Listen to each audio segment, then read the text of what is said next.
Bonjour Eric Liberge. Bonjour. En introduction, je disais qu'on fêtait les 20 ans d'Abracadabule. Et tu fais partie des gens qui ont un peu accompagné l'histoire parce que tu as fait une affiche.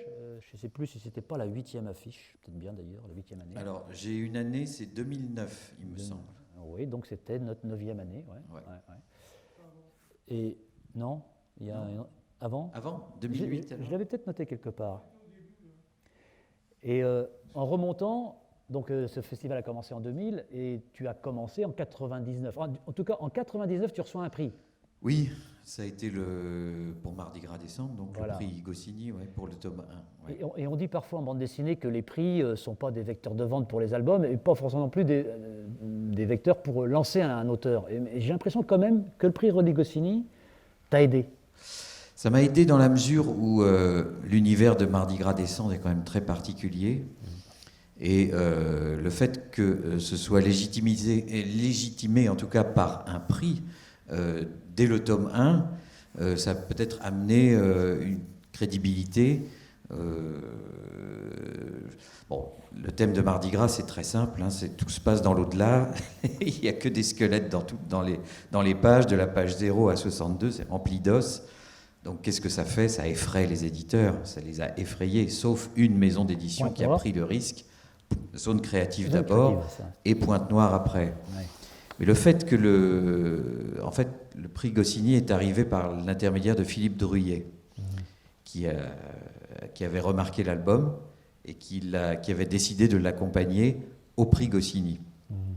Alors voilà, moi, grand fan de Druyet depuis toujours. Je ne sais pas ce qui s'est manigancé là-haut, mais enfin, en tout cas, les rouages... les étoiles sont alignées. Voilà, tout s'est aligné pour ce lancement un peu particulier. Et donc, oui, ça m'a beaucoup aidé dans la mesure où ça... Comment dire, ça a participé comment dire, c'est très difficile à exprimer. Je ne parle pas de légitimité, c'est pas ça, mais ça a aidé à asseoir en tout cas le fait que ce type de BD fantastique puisse être possible. Parce qu'à l'époque, tout ce que j'ai pu entendre, même du côté des lecteurs, votre BD c'est Auschwitz, etc. J'ai entendu des choses comme ça, quoi. Donc, tu travailles en noir et blanc, si je me trompe. Noir et blanc, enfin bon, c'était quand même un contexte assez difficile. Qu'est-ce qui marchait à l'époque? C'était La Quête de l'Oiseau du Temps, c'était Manara, moi je débarquais là-dedans, à la rigueur, j'aurais été édité chez les indépendants, c'était très bien.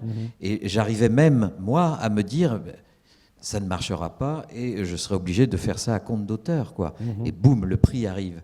Alors oui, ça a en gros doublé le tirage, on était parti à 3000, on a fait 6000. Ah, quand même. Oui, non, ça a quand même bien marché. Et il s'est avéré que la période était bonne parce qu'on était dans les années 90, même du point de vue de la musique aussi, encore dans une scène un peu métal, gothique et tout ça. Et j'ai un copain qui est Olivier Ledroit, dédicacé aussi en même temps que moi. On se retrouvait assez souvent en festival et il avait aussi un peu ce même univers. Donc on était dans la bonne période. C'est ça. Oui, il y a eu un hasard qui a fait que ce prix, ton travail, ton style graphique, a trouvé donc un public. Voilà, exactement. Ça a été un déclencheur, ce prix, oui. Donc il y a 20 ans. Et donc je me disais, donc, quel regard le professionnel de la BD que tu es maintenant porte sur ces 20 ans écoulés. Était-ce plus facile, on en a parlé un petit peu, de débuter donc en 99, où ta condition d'auteur s'est-elle dégradée, on en parle beaucoup en ce moment, tout au long de ces 20 années, ou au contraire s'est-elle améliorée? Parce qu'on entend beaucoup d'auteurs qui en ce moment souffrent. Les 20 dernières années ont vu aussi arriver la surproduction. Donc moi je te pose une question, tu réponds si tu veux, mais par rapport à ça, bien sûr, ton statut de professionnel. Bon, moi je vois les choses d'une manière assez pragmatique. Je ne vois pas du tout ça en termes de célébrité, ça n'a rien à voir. Je vois ça en termes de boulot pur. Oui, en termes de sérénité dans le travail, je pense un peu plus. Tu vois. Et sérénité dans le travail, oui, alors ça c'est encore une autre question. Mais en ce qui me concerne, j'essaie en tout cas de donner tout ce que j'ai tant que j'ai encore l'énergie. Voilà, c'est comme ça que je fonctionne. Donc, ça veut dire quoi? Ça veut dire travailler sur plusieurs projets de front. Et c'est, à mon sens, la seule façon de s'en sortir aujourd'hui, de pouvoir en vivre décemment. C'est-à-dire qu'il ne faut pas hésiter à avoir 2 voire 3 projets de front. D'accord. Alors ça veut dire quoi? Oui, le prix des planches a baissé, les droits, on n'en parle même plus. Maintenant, pour rattraper ce manque à gagner, il faut bosser peut-être 2 fois plus. Bon, moi, je consacre ma vie à ça. Je ne fais pas d'illustration, je ne travaille pas pour les jeux de rôle ou des jeux vidéo, dessins animés, c'est pas du tout ça. Je ne fais que de la un BD. graphisme, parce que c'est vrai que certains ont doublé leur nombre de pages, mais ils n'ont pas un graphisme comme le tien, qui est assez oui. exigeant, assez académique, même s'il y a ta patte, je veux dire, mais t'es pas dans le gros nez. C'est un dessin réaliste. Non, qui demande des heures et des heures.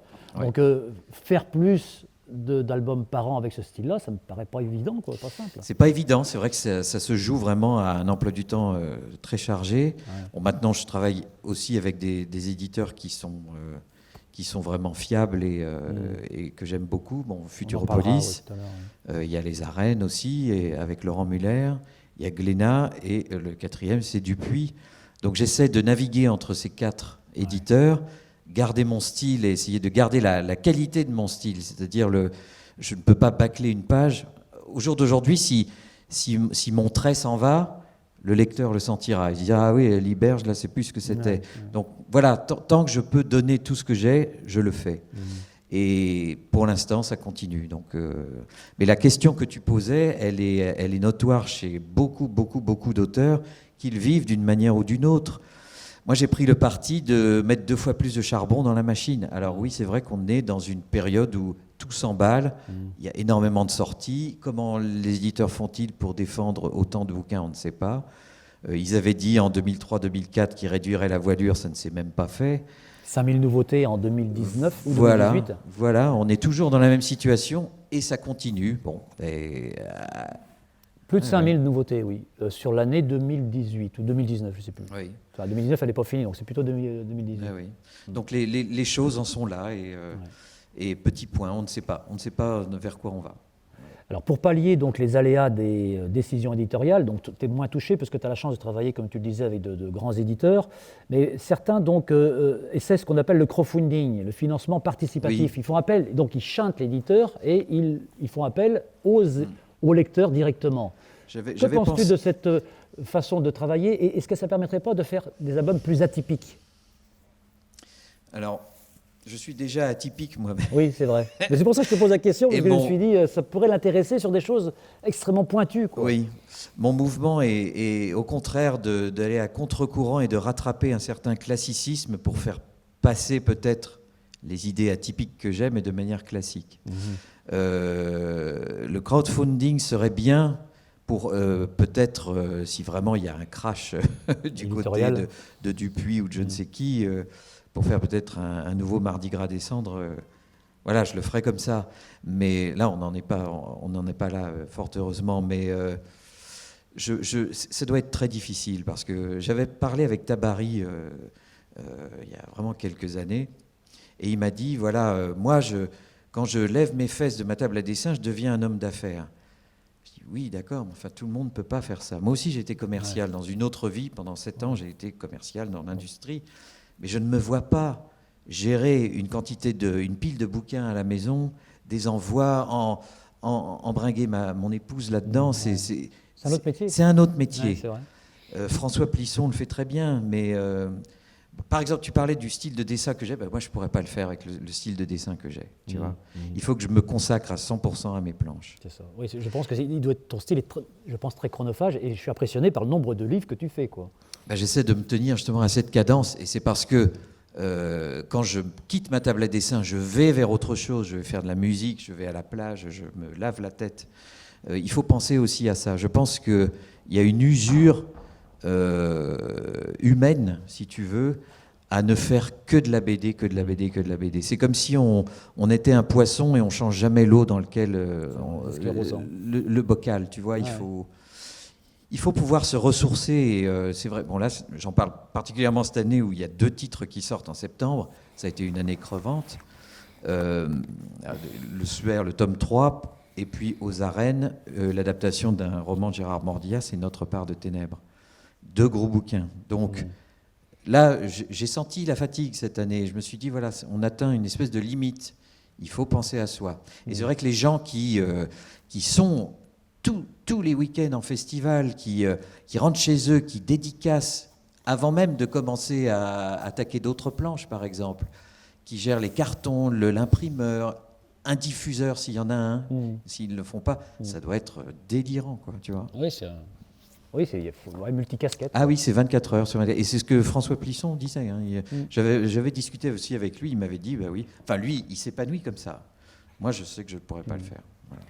Alors, j'ai une question un peu longue, Éric, sur ton œuvre de dessinateur se partage entre récits scénarisés par toi-même, Mardi Gras décembre, Métal, Tonnerre rampant, oui. Récits scénarisés par d'autres auteurs, Les Corsaires d'Albiciade, la jeunesse de Staline, voire récits que tu écris pour un autre, je pense à Relayer. Oui.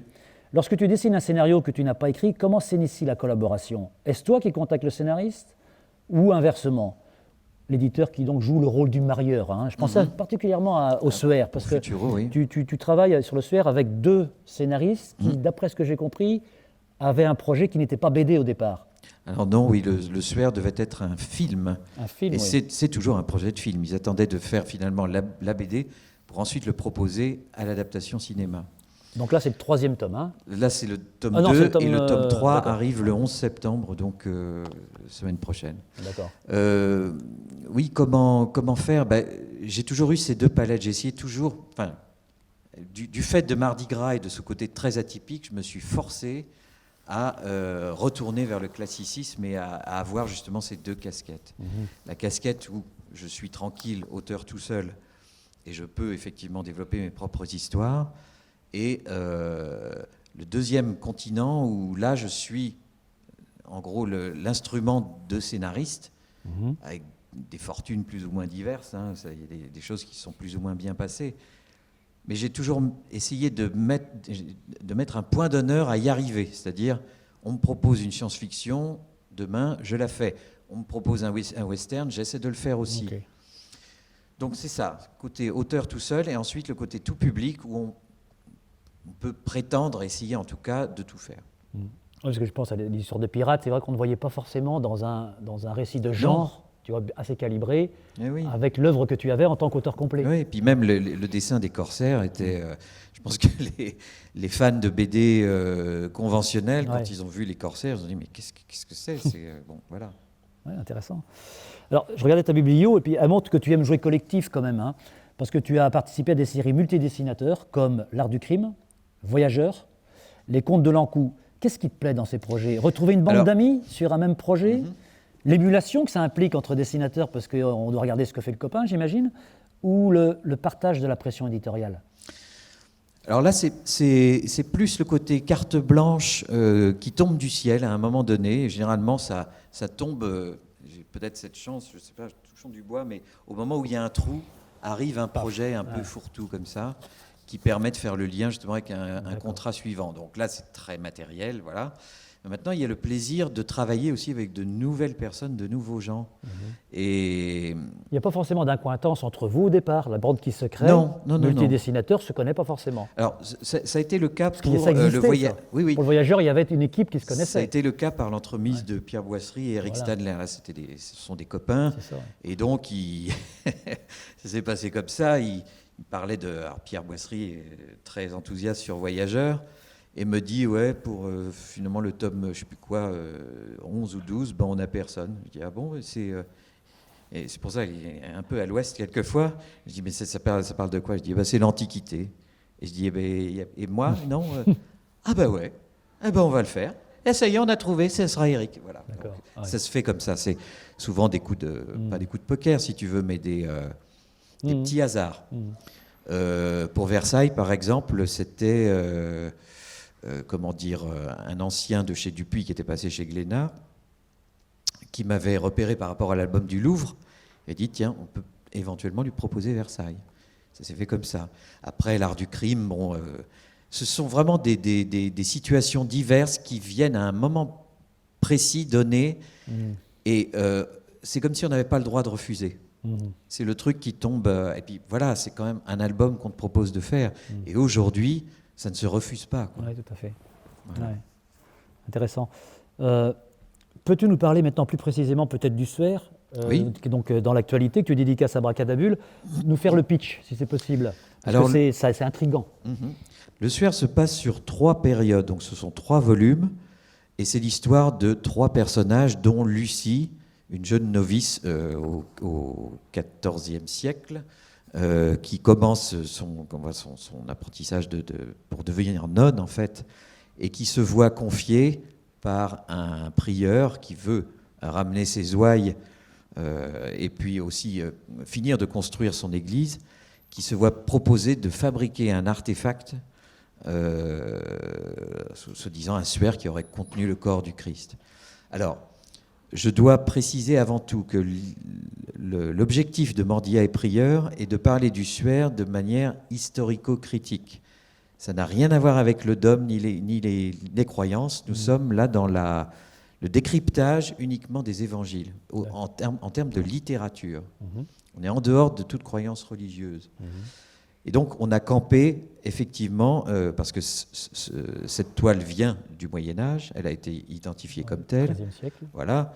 Et quand on voit cette peinture, il y a 1000 détails qui laissent supposer que ça ne peut pas, ce suaire ne peut en aucun cas avoir contenu le corps de qui que ce soit. En 88, il y a eu une analyse au carbone 14, Carbone 14 qui prouve que c'est du XIIIe siècle. Voilà, absolument.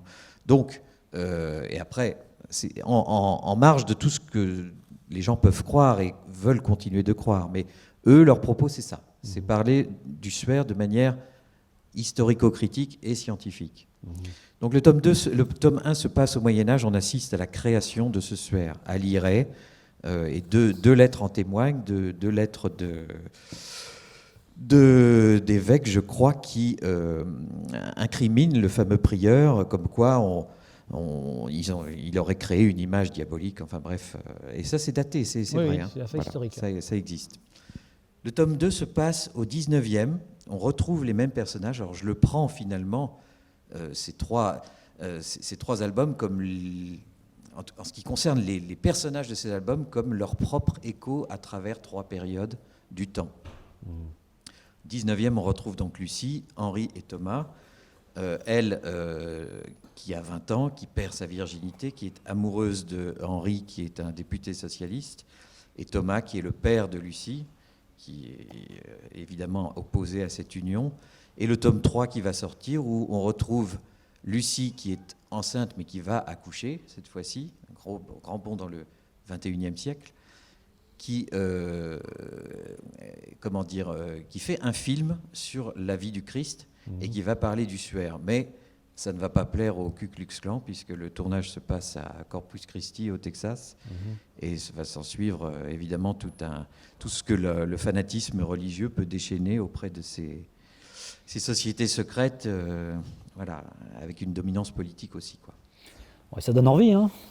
C'est une espèce de vaste fresque comme ça, où j'ai pu finalement, à travers les 3 albums, distiller mon univers, ce qui était quand même important pour moi, et aussi tout en restant quand même très, très ouvert et très, je dirais, très en retrait de ce que eux veulent transmettre comme message, qui n'est pas forcément mon message à moi. Oui.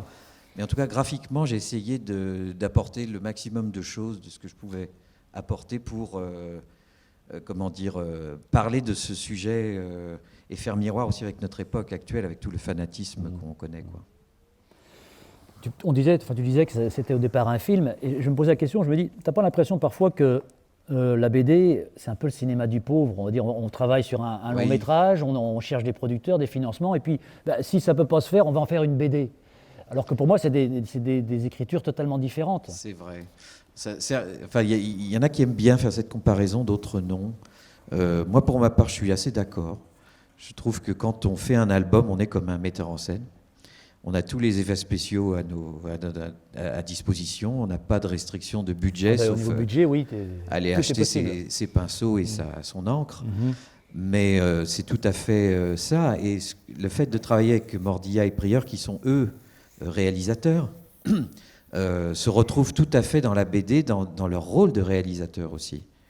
Et ils m'ont dit, toi, finalement, tu es comme un chef opérateur. Tu as plusieurs casquettes. Oui. C'est-à-dire que c'est moi qui propose les plans, qui place les lumières, qui agence les décors, qui dit, tiens, cette scène, on pourrait presque la faire... Éclairagiste. Oui, c'est ça. On pourrait la faire à tel endroit plutôt que tel autre, entre tel personnage plutôt que tel autre. Et ce qui est génial avec eux, c'est pour ça que je parlais de diverses fortunes avec divers scénaristes, c'est qu'eux sont très ouverts et jusqu'à aujourd'hui, ça se passe très bien. Tu peux mettre ta patte sans qu'il y voilà. ait de conflit. Il n'y a, pour ainsi dire, pas de question d'ego. Alors qu'il m'est arrivé de travailler aussi avec d'autres personnes qui étaient plus raides sur ce côté de l'ego. Oui. Changer une ligne ou... non, là, ça n'allait pas. Quoi. Ouais, tu empiétais sur son oui, territoire. Quoi.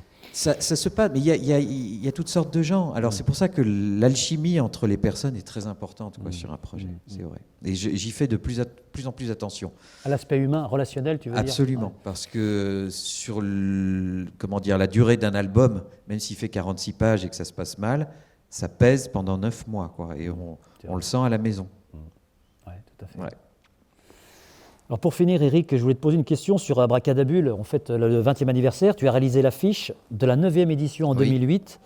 Ouais. Quel regard portes-tu sur cette manifestation vendéenne? Je crois savoir que tu as quelques attaches familiales ou des souvenirs qui te rattachent à ce département. Alors oui, parce que moi j'ai passé beaucoup de vacances d'enfance à Noirmoutier, donc pas loin. Je me rappelais qu'on a vu cet échange. Voilà. Ouais. Et puis, disons que mes attaches à Abracadabule, moi j'ai vu le festival évoluer peut-être dès la 2e ou 3e année, où c'était encore sous en plein air. En plein air. Ouais. Dans l'école primaire de Dolonne-sur-Mer. Voilà, c'est exactement. Et je l'ai vu changer d'endroit, grossir, se bonifier, mais par contre garder toujours cette atmosphère très très familiale et très conviviale et qui a l'air presque un peu figée. Qu'on sait d'année en année on retrouvera cette ambiance. Et ça fait vraiment plaisir parce qu'il y a beaucoup de festivals qui disparaissent, d'autres qui prennent la grosse tête, qui dégénèrent quelquefois aussi. Donc Abracadabule, ça reste ça, quoi. Et c'est vraiment formidable à ce niveau-là. Voilà. Ok, un grand merci Eric pour ce moment partagé. Et puis on espère te revoir sur moult éditions. Écoutez, quand vous voulez. Merci.